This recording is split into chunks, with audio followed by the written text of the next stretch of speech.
bees bu ñu dab ci biir émission bi te mënuñu see ñàkk waxtaan moo tax tey ñu xaabaabal def li nga xamante ne mooy 4 sujets d'actualité politique du jour donc bokk na ci suñu 4e sujet wala sujet bi nga xamante ne moo ñu dab en cours d'émission muy les nouveaux membres yi nga xamante ne tey jii nii kii di la di le président de l'Assemblée nationale de monsieur Ousmane Sonko jot na leen nommé donc Amina dañuy xool ñi nga xamante ne ñoom la son excellence nommé ci lu jëm ci wàllum cabinet bi bokk na ci ki nga xamante ne mooy Daouda Ngom Amadou Moustapha Diack Sarré ki nga xamante mooy Khady Diène Gaye Aline Sall Maymouna Dièye Amadou Chérif Diouf Fatou Diouf Alpha Ba Ibrahima Thiam Sidi Alpha Ndiaye ñooñu lañ ki nga xamante ne mooy président de l'Assemblée nationale Ousmane Sonko jotoon na nommé ci lu jëm ci wàllum cabinet bi donc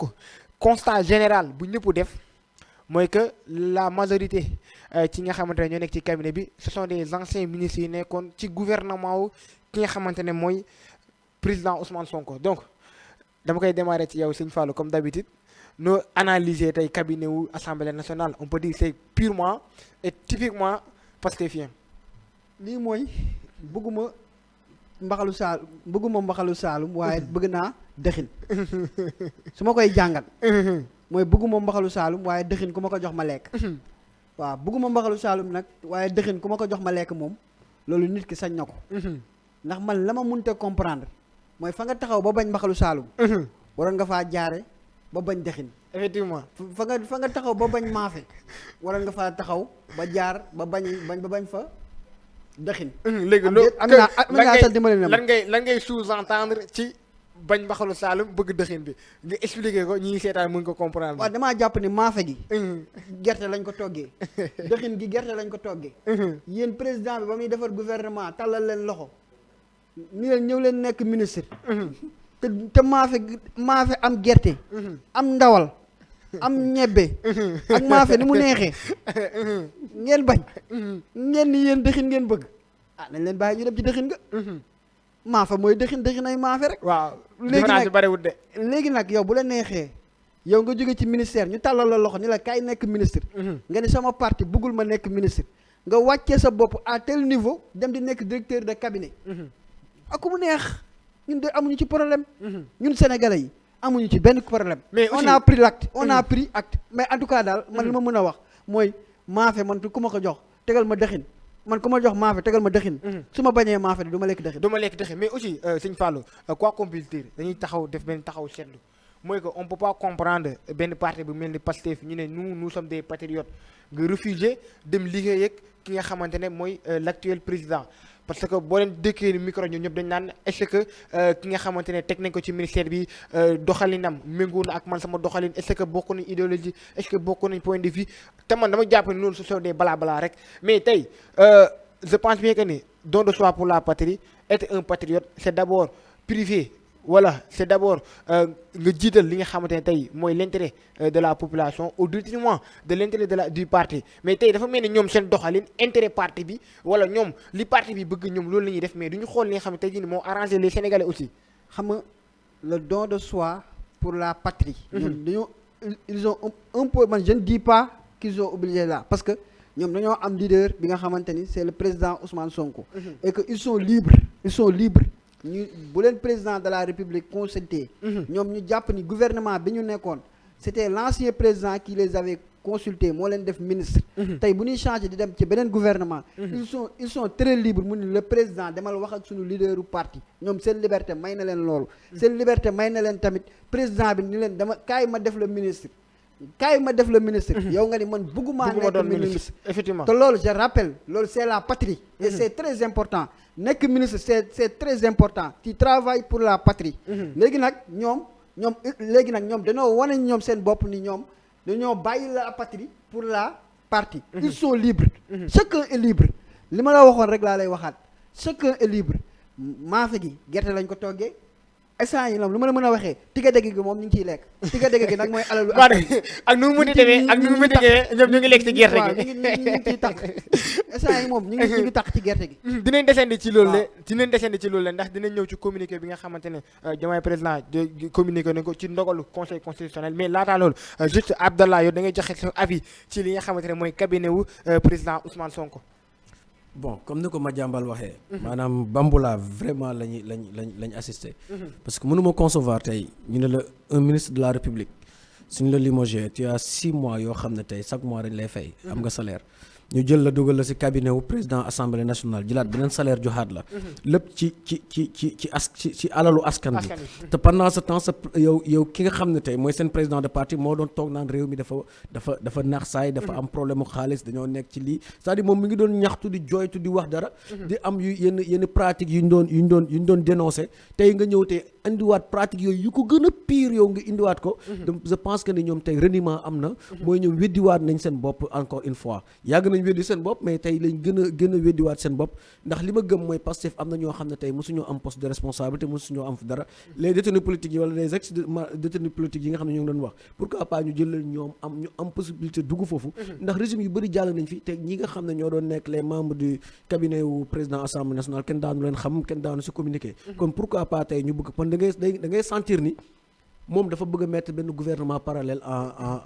benn gouvernement parallèle di nga xamante ne tey jii ndax ci constitution wala ci li nga xamante ne mooy revoir la constitution dañoo dugal que ni dañoo bëgg am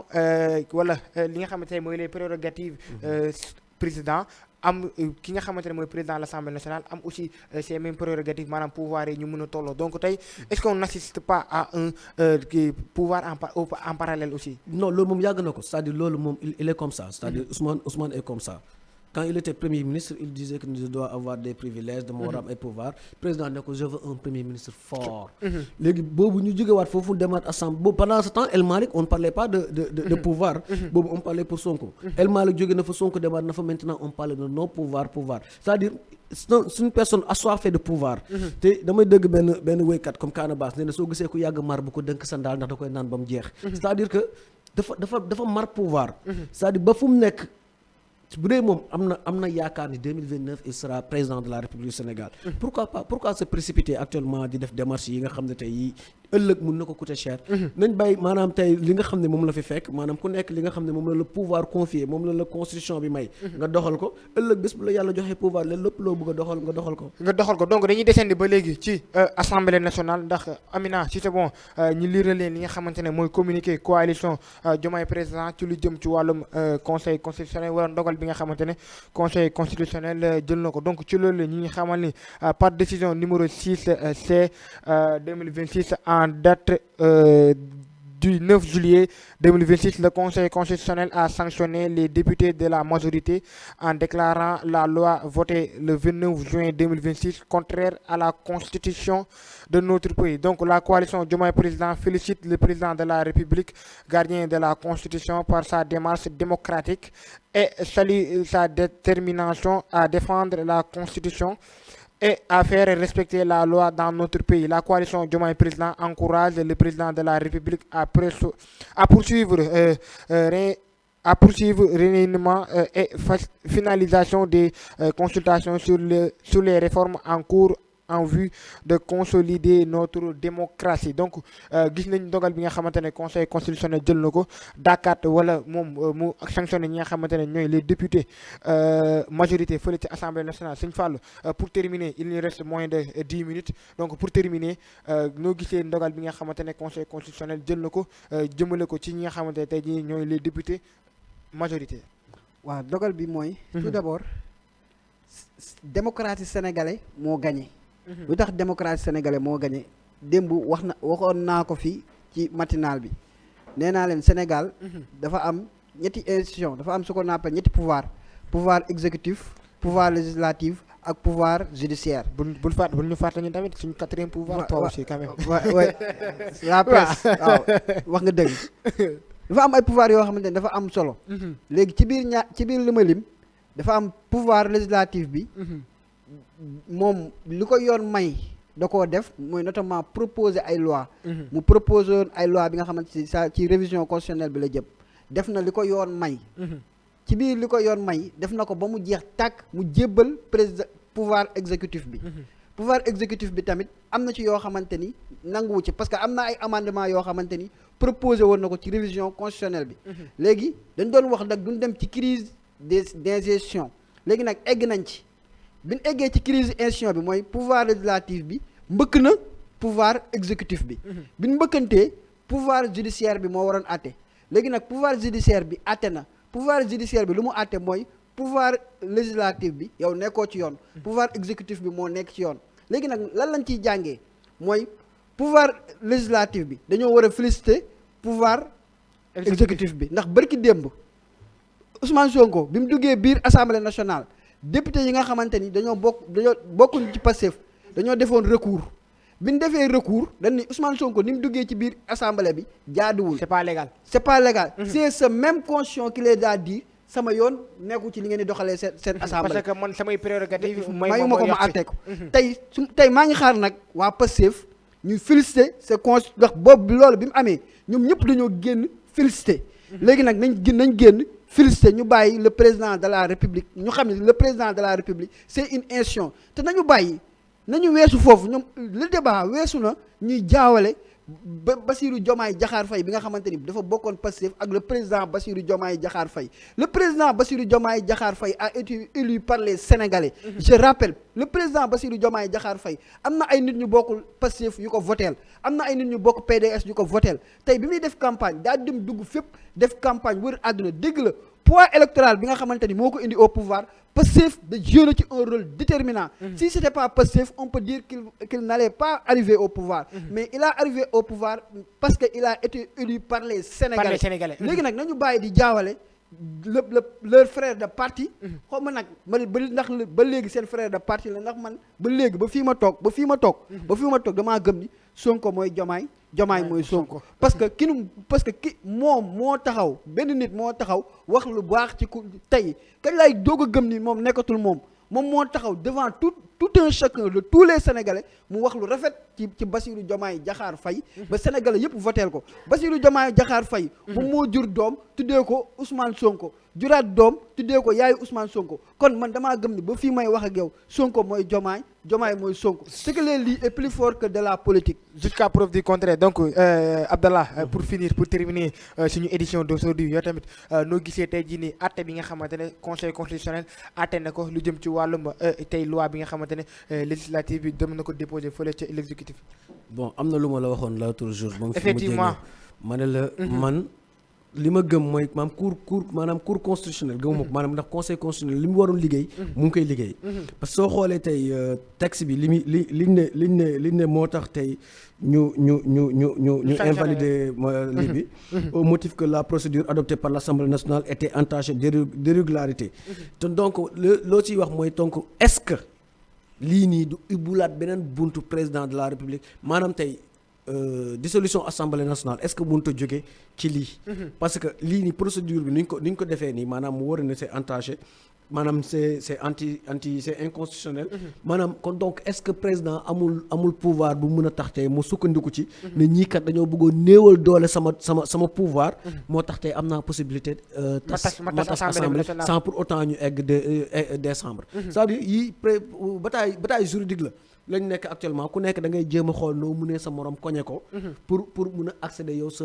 objectif et je pense que ne lii mooy meilleure décision bi nga xam ne conseil constitutionnel mënoon na ko jël ndax lii dina permettre tey assemblée dolluwaat maanaam fi mu nekkoon